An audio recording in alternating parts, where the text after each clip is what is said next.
쟤는 왜 이렇게 덤벙대? 참을성이라고는 하나도 없네. 진짜 산만하다. 이런 말 들어보신 적 있으신가요? 그렇다면 오늘 이야기가 많이 도움되실 겁니다. 미국에서 1076만 조회수가 나온 토마스 브라운 박사의 영상을 분석해서 우리나라 전문가 장동선 박사님, 천근화 교수님, 김북년 교수님, 오은영 박사님, 김경열 교수님이 알려주시는 해결법까지 함께 알려드리겠습니다. 3분만 집중해주세요. ADHD로 고생하는 분이나 우리 아이가 산만한 편인 분이라면 오늘 영상에서 실제 생활에서 도움되는 팁을 많이 알아가실 거예요. 요즘 많은 분들이 ADHD, 주의력 결핍 장애가 있는 게 아닌지 궁금해 하시는데요. 예전에는 ADHD라고 하면 그저 가만히 못 있고 시끄러운 남자아이들만의 문제라고 생각하는 경우가 많았죠. 1900년대 초반부터 1980년 이전까지는 의사 선생님들조차 ADHD를 단순히 산만하고 집중력이 없는 아이들의 문제라고만 여겼다고 하니까요. 하지만 1980년대 이후로 ADHD에 대한 정의가 완전히 달라졌다고 합니다. ADHD는 단순히 행동 문제가 아니라 우리 뇌의 관리 시스템, 좀 더 구체적으로는 실행 기능에 어려움이 있는 것으로 판단한다고 합니다. 놀랍게도 겉으로는 전혀 아닌 것 같은 조용한 ADHD를 가진 사람들도 정말 많고요. 오히려 요즘에는 산만한 과잉 행동보다 조용한 주의력 부족 문제가 성인들에게 더 큰 어려움을 주고 있다고 합니다. 미국의 토마스 브라운 박사는 ADHD는 절대로 그 사람의 지능과는 관계가 없다고 강조하는데요. 정말로 뛰어난 천재, 평범한 사람, 조금 느린 사람들 중에도 ADHD는 광범위하게 분포되어 있다고 합니다. 실제로 의사, 변호사, 교수, 성공한 사업가 중에도 ADHD를 가진 분들이 정말 많은데요. 따라서 나는 ADHD니까 머리가 나쁘다고 자책하며 사회생활에 자신감을 잃을 필요가 전혀 없다고 말씀해 주시고 있습니다. 이런 ADHD가 정확히 어떤 특징을 가지고 있는지, 한국 사람들에게 특별히 나타나는 현상은 어떤 부분이 있는지 자세히 살펴보고 이를 슬기롭게 이겨내기 위해 우리 뇌를 어떻게 관리해야 되는지도 바로 알려드릴게요. 첫 번째, ADHD. 혹시 나도? 내 얘긴데 싶은 순간들. ADHD를 가진 분들이 일상생활에서 가장 힘든 부분이 바로 집중이 안 될 때인데요. 마치 스마트폰에 와이파이 신호가 안 잡히는 것처럼 버벅거리죠. 중요한 이야기를 할 때도, 책을 읽을 때도, 업무 중에도 다른 생각에 빠져서 놓쳤던 적이 있으신가요? 잠깐 딴 생각해서 못 들었네 해서 대화 중간에 당황하는 경우가 많다면 주의력 결핍일 가능성이 높습니다. 강의를 들을 때도 처음에는 열심히 하려는 의욕이 넘치지만 어느새 정신 차려보면 딴 생각을 하고 있고 강의 내용은 생각이 안 나는 이런 경험을 하는 학생들이 점점 많아진다고 하는데요. 카톡 알림만 와도 하고 있던 걸 까먹어요. 주변에서 일어나는 아주 사소한 일에도 쉽게 정신이 팔리는 것도 특징입니다. 대부분의 사람들은 중요한 일에 집중해야 할 때 주변 소음이나 다른 생각들을 어느 정도 참을 수 있지만 ADHD를 가지고 있는 분들은 불가능에 가깝습니다. 회의 시간에 옆 사람이 연필을 떨어뜨리면 큰일이다 하면서 시선이 따라가고 어제 본 드라마 생각, 2시간 전에 친구랑 나눈 대화, 창밖 풍경, 오늘 저녁 뭐 먹지? 이 회의는 언제 끝날까? 등 온갖 생각들이 한꺼번에 머릿속에 밀려드는 거죠. 마치 TV 채널 4개가 동시에 한 화면에 나오는 듯 하다고 합니다. 그런데 많은 사람들이 나는 ADHD가 아니야 라고 착각하는 포인트가 있습니다. 이런 집중력 부족의 문제가 항상 그런 게 아니라는 거죠. ADHD를 가진 사람은 대부분 정말 신기하게도 딱 몇 가지 자기가 진짜 좋아하는 일에는 엄청난 집중력을 발휘할 수 있습니다. 예를 들어 어떤 학생이 게임을 좋아한다면 하고 있을 때는 엄마가 불러도 못 들을 정도로 집중하지만 교실에서는 늘 딴 생각하고 멍하니 창밖만 본다고 선생님이 말씀해 주시죠. 부모님은 우리 애는 게임할 때는 정말 집중을 잘해요. ADHD는 아닌 것 같아요 라고 말씀하십니다. 또 다른 예로 우리 애는 수학 선생님이 5분도 집중 못한다고 하는데 좋아하는 미술을 할 때는 3시간도 꿈쩍 않고 해요. 선생님이 잘못 가르치시는 건 아닐까요? 이런 말씀하시는 부모님도 계신데요. 이게 꼭 게임이나 좋아하는 과목에만 해당되는 건 아니에요. 레고 조립, 자동차 엔진 분해, 컴퓨터 프로그래밍 등 정말 다양한 현상에서 나타난다고 합니다. 핵심은 이거죠. 내가 정말 좋아하는 것인가? 이런 경우 ADHD 성향의 사람들은 오히려 보통 사람들보다 훨씬 더 깊게 몰입하는 이른바 하이퍼 포커스, 과집중 상태가 될 수 있다고 합니다. 다른 점이라면 대부분 사람들은 재미없는 일이라도 해야 하니까 어느 정도 집중할 수 있지만 ADHD가 있는 분들은 그게 정말 너무너무 어렵다는 거죠. 마치 의지력 문제처럼 보이지만 사실은 뇌가 그렇게 작동하도록 만들어져 있기 때문이라고 토마스 브라운 박사님은 말씀하십니다. 이거 해야 해 라는 이성적인 판단보다는 오 재밌는데? 또는 지금 당장 안 하면 큰일 나 같은 강렬한 자극에만 뇌의 집중 스위치가 반응하는 거죠. 주의력 문제 외에도 ADHD 성향인 분들은 일상생활에서 다양한 어려움을 겪는다고 하는데요. 혹시 이런 경험이 있었는지 한번 살펴보시길 바랍니다. 물건 정리, 시간 관리, 일의 우선순위 정하기 이런 것들이 유독 어렵게 느껴지시나요? 가방 속, 책상 위, 노트북 바탕화면, 심지어는 사는 집까지 늘 뭔가 어수선하고 정리가 안 되는 경우가 많죠. 이따 해야지 하고 미루다가 결국 산더미처럼 쌓인 일 앞에서 한숨만 쉴 때도 있고요. 해야 할 일이 여러 개 있을 때 뭐부터 해야 하지 하고 한참을 고민하거나 막상 시작하려고 해도 쉽게 움직여지지 않는 경험, ADHD의 흔한 특징 중 하나입니다. 많은 ADHD인들이 잠드는데 어려움을 겪습니다. 자기 전까지 생각이 너무 많아서 잠이 안 와요. 늦게까지 깨어있다가 아침에는 정말 일어나기 힘들어하죠. 1분 후에 다시 알람하기 버튼을 10번까지 누른 적도 있어요. 이런 분들이 많으실 거예요. 낮에는 괜찮다가도 뭔가를 집중해서 해야 할 때는 꾸벅꾸벅 졸음이 쏟아지기도 하고요. 어떤 일을 시작하기는 하는데 그걸 끝까지 해내는 지속력이 부족하다고 느끼는 경우도 많습니다. 마치 불꽃처럼 처음에 확 타올랐다가 금방 꺼져버리는 거죠. 학생이나 직장인은 맘먹고 시작했다가도 마무리가 안 돼요 하고 고민을 터놓는데요.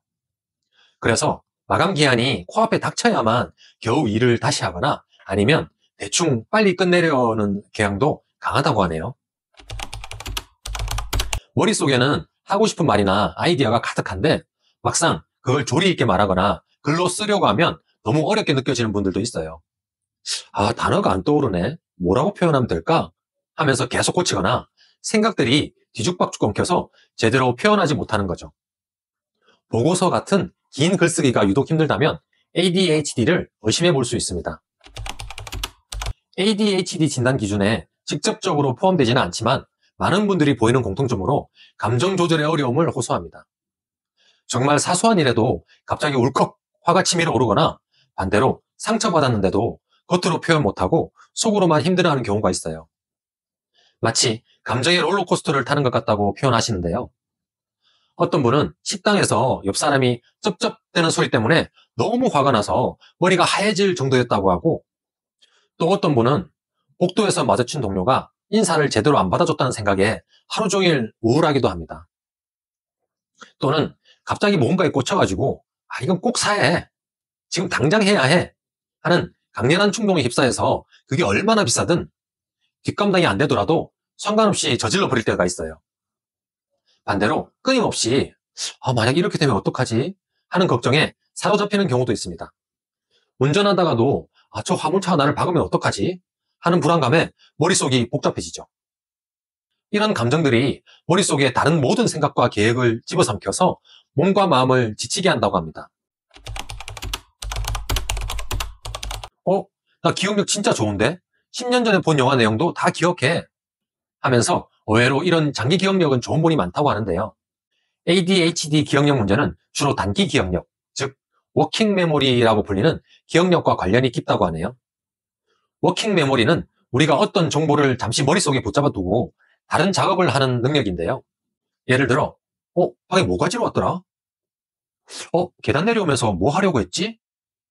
등 이렇게 금방 까먹는 경우죠. 수업 시간에 선생님 질문에 손들고 대답하려고 했는데 다른 친구가 먼저 대답하는 동안 내가 뭘 말하려고 했더라? 하고 순간적으로 까맣게 잊어버린 경험 있으신가요? 책을 읽을 때는 분명히 이해했는데 몇 페이지 넘기면 방금 읽은 내용이 하나도 기억 안 나는 경우, 시험 전날 밤새 공부해서 다 외웠다고 생각했는데 막상 시험지를 받으면 머릿속이 하얘진 경험. 하지만 몇 시간이나 며칠 뒤에 다시 기억나는 경우가 많다고 해요. 다이소 가서 사와야 할 물건 5가지를 생각했는데 막상 집에 왔을 땐 한두 가지 빼먹고 온 경험도 많다고 합니다. 어른이 되어서는 어릴 때처럼 막 뛰어다니거나 소리 지르는 과잉 행동은 줄어들 수 있지만 여전히 안절부절 못하거나 손을 가만히 두지 못하거나 다리를 떠는 등의 모습이 남아있을 수 있다고 합니다. 또 생각의 행동보다 먼저 앞서서 불쑥 말을 내뱉거나 결과를 생각하지 않고 충동적으로 행동하는 경우도 있고요. 아차! 이 말은 하지 말걸 하면서 후회하는 일이 잦다고 하네요. 중요한 건 제가 지금 말씀드린 이런 어려움들은 누구나 가끔은 경험할 수 있다는 거예요. 하지만 ADHD 성향인 분들은 이런 어려움을 훨씬 더 자주, 그리고 훨씬 더 심하게 겪으면서 일상생활, 직장생활, 대인관계 등에서 큰 지장을 받는다고 해요. 마치 감기처럼 누구나 걸릴 수는 있지만 어떤 사람은 가볍게 지나가고 어떤 사람은 몸살까지 심하게 앓는 것과 비슷하고 생각하시면 된다고 하네요. 이건 의지력이나 노력으로 극복할 수 있는 문제가 아니라고 합니다. 세 번째, ADHD 도대체 왜 생기는 걸까요? 우리 뇌 속 이야기. 그럼 ADHD는 도대체 왜 생기는 걸까요? 세버란스 병원 소아정신과 청근화 교수님의 저서 느린 아이 부모 수업에서 ADHD는 유전적 요인에서 비롯된 전두엽 기능과 사회성 뇌 기능의 이상이 유력한 원인이라고 말씀하십니다. 다만 대물림이 아닌 변이이기 때문에 부모님이 자신의 탓이라고 여기며 죄책감에 시달리면 안 된다고 말씀하시죠. 부모님의 유전자 탓이라는 것은 사실이 아닐 뿐만 아니라 이렇게 생각하는 것 자체가 아이에게 악영향을 끼친다고 하는데요.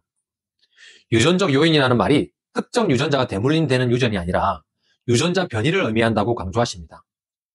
즉, 사회성을 관장하는 뇌 발달에 연관된 후보 유전자의 변이가 복합적으로 작용해 유발하는 것으로 추정하는 것이죠. 우리 뇌는 정말 어마어마하게 많은 신경세포, 뉴런으로 이루어져 있다고 하는데요. 이 신경세포들은 서로 직접 연결되어 있는 게 아니라 아주 미세한 틈, 시냅스를 사이에 두고 정보를 주고받는다고 합니다. 이때 신경 전달 물질이라는 화학물질이 마치 택배처럼 정보를 전달하는 중요한 역할을 한다고 하네요. ADHD에는 도파민과 노르에피네프린이라는 신경 전달 물질이 부족하다고 해요. ADHD 성향의 사람도 이런 신경 전달 물질을 만들어낼 수는 있지만 효과적으로 전달하고 재흡수하는 과정에서 어려움이 있다고 합니다. 그래서 뇌의 특정 부분이 제 기능을 원활하게 못해서 지금 말씀드린 여러 가지 어려움을 겪게 되는 거죠. 이런 어려움은 어릴 때부터 뚜렷하게 나타나는 경우도 있지만 초등학교 저학년 때는 괜찮다가 학습 능력이 많이 요구되는 중학교에 들어가면서 표면으로 드러나는 경우가 많다고 하네요. 부모님이 꼼꼼하게 관리를 해주는 가정에서는 고등학교 때까지도 큰 문제 없이 따라가다가 대학에 가거나 사회생활을 하면서 나에게 문제가 있다는 것을 알게 되는 경우도 있다고 합니다. 네 번째, ADHD 어떻게 대처하고 도움받을 수 있을까요? 안경을 쓰는 것처럼. 그럼 이런 어려움들을 가지고 살아가는 우리는 어떻게 해야 할까요? 다행히도 ADHD는 이겨나갈 수 있는 방법들이 있다고 합니다. 만약 혹시 나도 ADHD인가 하는 생각이 든다면 가장 먼저 해야 할 일은 정신건강의학과 전문의를 찾아 정확한 진단과 상담을 받아보는 거예요. 인터넷 자가진단이나 주변 사람들 말만 듣고 혼자 판단하는 건 정확하지 않은 정보로 인해 더 위험해질 수 있습니다. ADHD 치료에 있어서 약물 치료는 매우 효과적인 방법 중 하나로 알려져 있어요.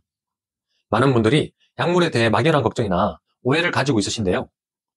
토마스 브라운 박사는 ADHD 약은 마치 안경과 같은 작용을 한다고 이야기했습니다. 눈이 나쁜 사람이 안경을 쓰면 글씨가 잘 보이잖아요. 눈 자체가 좋아지는 것은 아니지만 안경을 씀으로 인해서 세상을 훨씬 더 편안하고 선명하게 볼 수 있게 해주죠. ADHD 약도 마찬가지라고 합니다.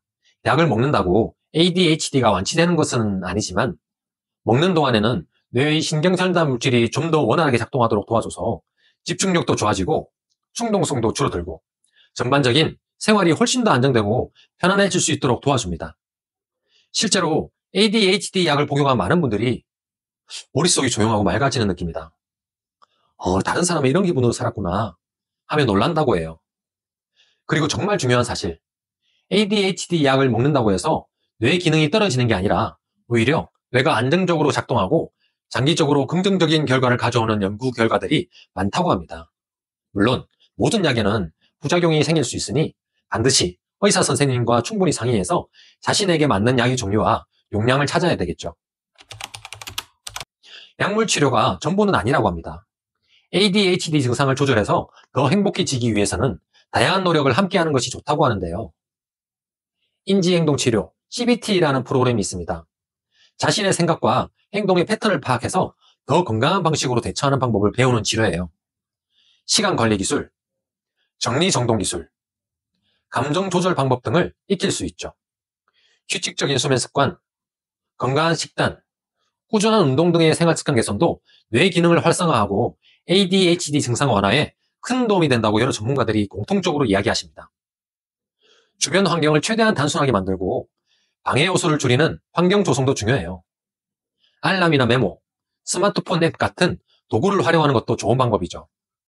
ADHD 성향인 분들은 창의적이거나 에너지가 넘치거나 위기 상황에서 뛰어난 문제들을 해결하는 등 특별한 강점을 가지고 있는 경우가 많아요. 자신의 강점을 발견해서 적극적으로 활용하는 한편 약점도 잘 파악해서 주변의 도움을 받거나 다른 방법으로 보완해 나가는 노력이 필요합니다. 5번째, ADHD는 틀림이 아니라 다름, 특성을 이해해서 활용하세요. 오늘 ADHD에 대해 미국의 토마스 브라운 어학 박사님 영상을 분석하면서 국내 전문가들의 해결 방법까지 알아보았는데요. 정리해 볼게요. 1번, ADHD는 뇌의 문제입니다. ADHD는 주의력 결핍 과잉 행동 장애라는 이름을 가지고 있지만 단순한 행동 문제나 산만함이 아닙니다. 사실은 뇌의 관리 시스템, 즉 집행 기능의 문제죠. 쉽게 말해 주의 전환, 시간 관리, 감정 조절, 기억 유지 등을 담당하는 뇌가 제대로 작동하지 않는 상태입니다. 일부러 안 하는 게 아니라 해야지 하고 생각해도 뇌가 집중을 유지하지 못하는 것이죠. 2번, 근데 게임할 땐 잘하던데? 라는 오해. 많은 부모님이 게임은 몇 시간도 하면서 공부는 왜 못하지? 라고 하시는데요. ADHD 성향의 사람은 흥미 기반으로 주의력을 발휘합니다. 자기 뇌가 재밌다고 느끼는 활동에는 엄청나게 집중할 수 있어요.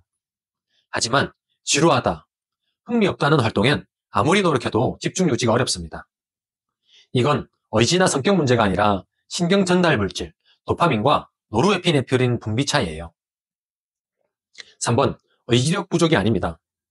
ADHD는 노력 부족이나 게으름이 아닙니다. 예를 들어 볼게요. 한 남학생은 게임을 할 때 놀라운 기량을 보여줍니다. 순간순간 집중력이 놀라웠죠. 하지만 교실에서는 늘 딴짓, 지각, 과제 미완성. 하면 잘하는데 안 한다는 오해를 받았지만 사실은 뇌가 집중할 수 없었던 겁니다. 아이가 게으른 게 아니라 집행 기능이 특정 상황에서 작동을 못한 거죠. 4번, 수면 문제와 감정 조절 어려움. ADHD를 가진 분들은 밤에 잠들기 어려운 경우가 많습니다. 자려고 누웠는데 머릿속에서 생각이 끊이지 않아요. 다음날 해야 할 일이 걱정되고 친구 말이 떠오르고. 이건 ADHD의 대표적인 특징인 작업 피업, 워킹 메모리와 감정 조절의 어려움 때문입니다. 작은 일에도 감정이 격해져서 다른 생각이 하나도 안 날 때가 있어요. 그럴 땐 논리나 이성은 없어지고 감정만 쏟아붓게 됩니다. 5번, 정리정돈, 시간관리, 글쓰기의 어려움. ADHD가 있는 사람은 정리정돈, 시간 배분, 계획 세우기를 잘 못하며 특히 글쓰기를 매우 어려워합니다. 생각은 많은데 문장으로 정리가 안 돼요. 계획은 짰는데 시작을 못해요. 할 말은 많은데 머릿속이 너무 복잡해요. 이는 뇌의 관리센터가 정리 기능을 수행하지 못하기 때문이라고 합니다. 6번, ADHD는 유전자 변이로 생깁니다. ADHD는 뇌의 구조적 차이에서 비롯됩니다. 즉, 부모님이 훈육이나 양육을 잘못해서가 아니라 유전적, 신경학적 특성이라는 점을 꼭 기억해 주세요. 7번, 약은 치료제가 아니라 도구입니다. ADHD 치료에 사용되는 약은 완치라기보다 도움을 주는 안경과 같은 역할을 합니다. 도파민과 노르에피네프린 같은 신경 전달 물질을 도와주는 방식입니다. 8명 중 6, 7명은 효과를 경험한다고 해요. 8번, ADHD. 이렇게 도와주세요. ADHD는 개인의 노력 부족이 아니라 뇌의 정보 처리 방식이 다른 것을 이해해 주세요. 학교나 가정에서 아이의 강점에 기반한 환경을 만들어 주세요. 전문가의 정확한 평가와 부모, 선생님이 함께하는 맞춤형 전략이 필요합니다. ADHD는 틀린 게 아니라 다른 겁니다. 다른 뇌를 이해하면 강점을 더 키워서 진짜 잠재력을 발휘할 수 있을 겁니다.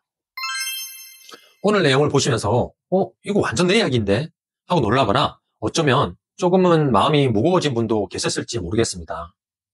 다시 한번 말씀드리지만 ADHD는 여러분의 잘못이나 게으름 때문이 절대 아니에요.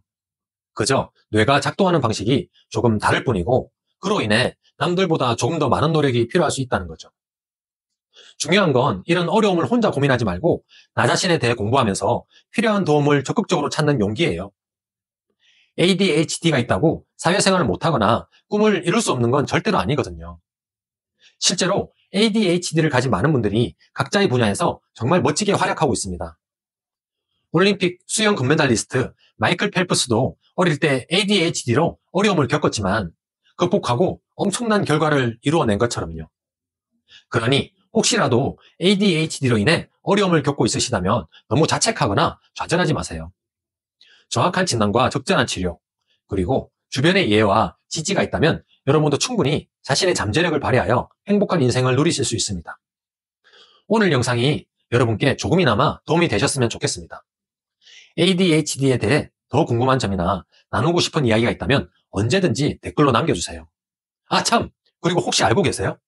ADHD와 자폐 스펙트럼을 동시에 가지고 있는 사람이 40%나 된다는 것을요.